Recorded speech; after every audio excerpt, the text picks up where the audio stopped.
ಕುಡಿಯೋ ನೀರು ಕೊಡಿ ಅಂತ ಹೇಳಿದ್ರೆ ಮಂಡ್ಯ ನಗರಕ್ಕೆ ಇವರು ನೋಡೋಣ ಮಾಡೋಣ ಅಂತ ಉತ್ತರ ಕೊಟ್ಟಿದ್ದಾರೆ ಅಧ್ಯಕ್ಷ. ಪಾಪ ಮಿನಿಸ್ಟರ್ ಇಲ್ಲ, ಇದ್ದಿದ್ರೆ ಇವತ್ತು ಅಂದ್ರೆ ಕಾವೇರಿ ನದಿ ನಮ್ಮಲ್ಲಿ ಹುಟ್ಟುತ್ತೆ, ಬೆಂಗಳೂರಿಗೆ 6ನೇ ಹಂತ ತರ್ತೀವಿ ಈಗ ಆಲ್ರೆಡಿ ಘೋಷಣೆ ಮಾಡಿದ್ದಾರೆ. ದಿನ 24 ಗಂಟೆ ಬೆಂಗಳೂರಿಗೆ ಕುಡಿಯೋ ನೀರು ಕೊಡ್ತಾರೆ. ಕಾವೇರಿ ನದಿ ಡ್ಯಾಮ್ ಇರೋಂದ 40 ಕಿಲೋಮೀಟರ್ ಅಲ್ಲಿ ನಮ್ಮ ಮಂಡ್ಯ ನಗರ ಇದೆ. ಒಂದಿನ ಬಿಟ್ಟು ಒಂದಿನ ನೀರು ಕೊಡ್ತಾ ಇದಾರೆ. 23 ವಾರ್ಡ್ಗೆ ಇನ್ನೂ ಕೂಡ ಪೈಪ್ ಲೈನ್ ಆಗಿಲ್ಲ.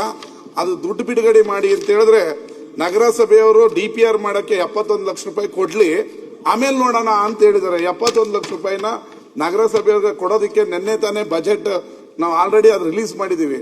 ಕುಡಿಯೋ ನೀರು ಕೊಡಿ ಅಂತ ಹೇಳಿದ್ರೆ ಮಂಡ್ಯ ನಗರಕ್ಕೆ ಇವರು ನೋಡೋಣ ಮಾಡೋಣ ಅಂತ ಉತ್ತರ ಕೊಟ್ಟಿದ್ದಾರೆ ಅಧ್ಯಕ್ಷ. ಪಾಪ ಮಿನಿಸ್ಟರ್ ಇಲ್ಲ, ಇದ್ದಿದ್ರೆ ಇವತ್ತು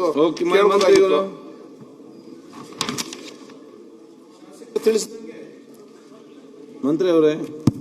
ಅಧ್ಯಕ್ಷರೇ, ಮಾನ್ಯ ಶಾಸಕರು ಹೇಳ್ದಂಗೆ ಇನ್ನ ಯಾವ ವಾರ್ಡ್ಗಳು ಬಿಟ್ಟು ಹೋಗಿವೆ. 23 ವಾರ್ಡ್ಗಳಲ್ಲಿ 23 ವಾರ್ಡ್ಗಳಲ್ಲಿ ಇನ್ನ ನೀರನ್ನ ಪೂರೈಕೆ ಮಾಡಲಿಕ್ಕೆ DPR ಮಾಡಲಿಕ್ಕೆ ಸುಮಾರು 72 ಲಕ್ಷವನ್ನ ನಾವು ಅರ್ಬನ್ ವಾಟರ್ ಡೆವಲಪ್ಮೆಂಟ್ ಬೋರ್ಡ್ ಅವ್ರು ಕೇಳಿದ್ದಾರೆ ಅಧ್ಯಕ್ಷರೇ.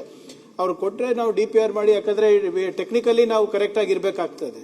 ನೀರು ಪೂರೈಸಬೇಕು ಅಂತ ಫೀಡರ್ ಸಿಸ್ಟಮ್ ಆಗ್ತದೆ, OSTಗಳು ಕೆಪಾಸಿಟಿ OSTಗಳು ಕಟ್ಸ್ಬೇಕಾಗ್ತದೆ, ಅಂಡ್ ಫಂಕ್ಷನಲ್ ಹೌಸ್ ಟ್ಯಾಪ್ಸ್ ಕೊಡಬೇಕಾಗ್ತದೆ. ಸೊ ಅದರಿಂದ ಸುಮಾರು ನನ್ನ ಪ್ರಕಾರ ಅಧಿಕಾರಿಗಳ ಹತ್ರ ಮಾತನಾಡಿದಾಗ ಸುಮಾರು 150-200 ಕೋಟಿ ರೂಪಾಯಿ ಪ್ರಾಜೆಕ್ಟ್ ಆಗ್ತದೆ ಅಧ್ಯಕ್ಷರೇ. DPR ಮಾಡಲಿಕ್ಕೆ ಅನುದಾನ ಬಂದ ತಕ್ಷಣ DPR ಮಾಡಿಬಿಟ್ಟು we will submit it to the government ಅಧ್ಯಕ್ಷರೇ. ಅನುದಾನ ಕೊಟ್ಟಿದ್ದೀವಿ ಅಧ್ಯಕ್ಷರೇ, ನಗರಸಭೆಯಲ್ಲಿ ಬಜೆಟ್ ಅಲ್ಲಿ ನಿನ್ನೆ ತಾನೇ ಬಿಡುಗಡೆ ಮಾಡಿದೀವಿ. 150 ಮೊನ್ನೆ ಕೊಟ್ಟಿದ್ರೆ ಅಧ್ಯಕ್ಷರೇ, ಬೆಂಗಳೂರಿಗೆ ನಿಲ್ಲಿ 2 ದಿವಸ ಅಲ್ಲ ಅಧ್ಯಕ್ಷರೇ, ಬೆಂಗಳೂರಿಗೆ 6ನೇ ಅಂತ ಕೊಡೋದಕ್ಕೆ ದುಡ್ಡಿದೆ. ನಾವು ನೀರು ಕೂಡ ಮಂಡ್ಯದವ್ರಿಗೆ ಕೊಡೋದಕ್ಕೆ ಇವ್ರ ಹತ್ರ ದುಡ್ಡಿಲ್ಲ. ಅಧ್ಯಕ್ಷರೇ, ಅವ್ರು ಬಿಡುಗಡೆ ಮಾಡಿದ್ದಾರೆ ಅಂತ ತಿಳಿಸಿದ್ದಾರೆ. ಅದು ಗಮನಕ್ಕೆ ತಗೊಂಡು ಬಂದ್ಬಿಟ್ಟು DPR ಪ್ರಿಪರೇಷನ್ ಮಾಡ್ಲಿಕ್ಕೆ ಮಾನ್ಯ ಸಚಿವರ ಹತ್ರ ಮನವಿ ಮಾಡ್ಕೋತೀನಿ ಅಧ್ಯಕ್ಷ.